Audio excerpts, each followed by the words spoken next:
Sometimes problems can be really frightening, and but sometimes courage, even though we're scared, can get us through the problem and resolve the problem. When we lived in Dryden, I would go with some of the other men sometimes duck hunting, and we would go on a lake behind the airport or down over the hill from the airport that had wild rice in it, and the ducks would come in there in the fall as they were migrating south, and so we would go there duck hunting. And there was a road that went in from Highway 601 that went down to the lake, but the road wasn't very good. And we would drive about halfway down the road, and then there was a pull off, and we would pull off the road and park there, and then we would carry our canoes the rest of the way down the road and put them in the lake and go duck hunting.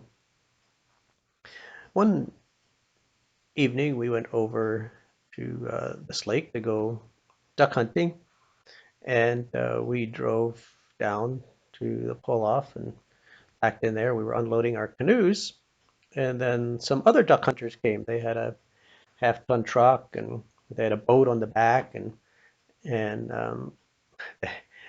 they stopped and talked to us a little bit, and they dropped off one or two of the men that were with them, and then the driver went on down the road to the lake, and there were big water holes, big potholes, and full of water, mud holes, and but he went down there just driving through the mud holes. The boat was bouncing on the back, just banging away, and one of the men that was with me said something like, "Look at that crazy idiot go."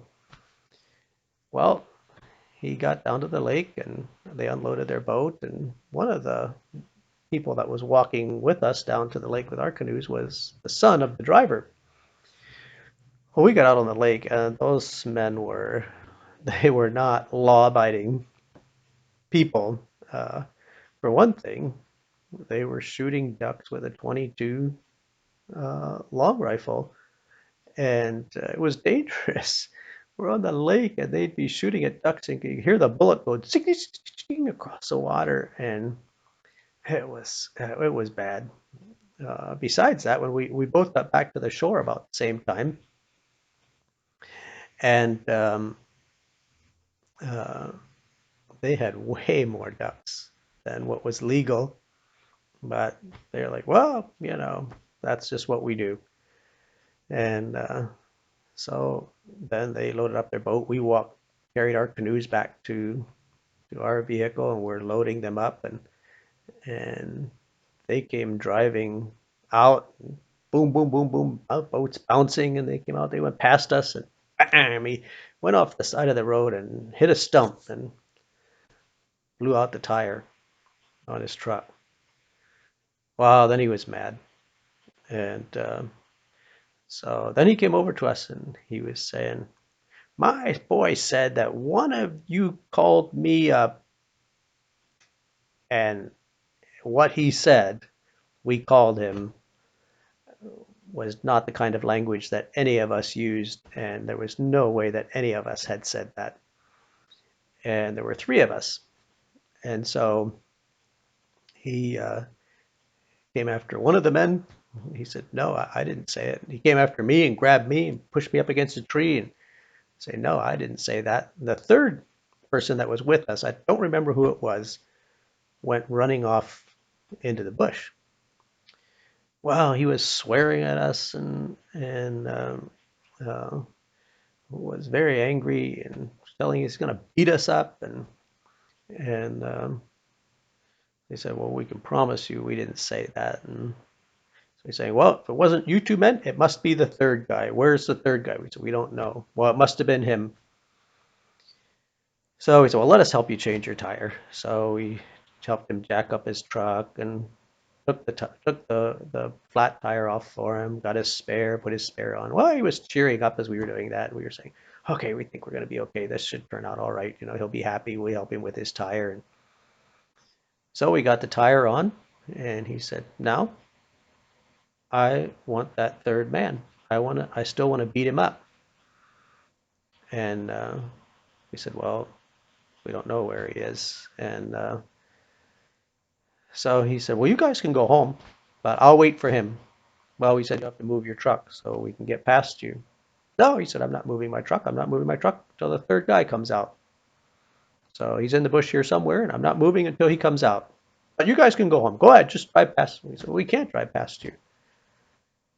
So we sat in our vehicle. He went and got in his vehicle. He got out a bottle of whatever he was drinking, whiskey or whatever it was. I don't know. And and every once in a while we would go up and talk to him and say it was getting dark. And every once in a while we'd go up and talk to him and say, "Can't you just let us go?" No, no.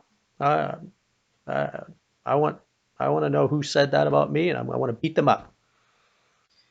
Back in our truck, and we said, this is bad. Like it's dark now. Our families were expecting us home, and now it's dark.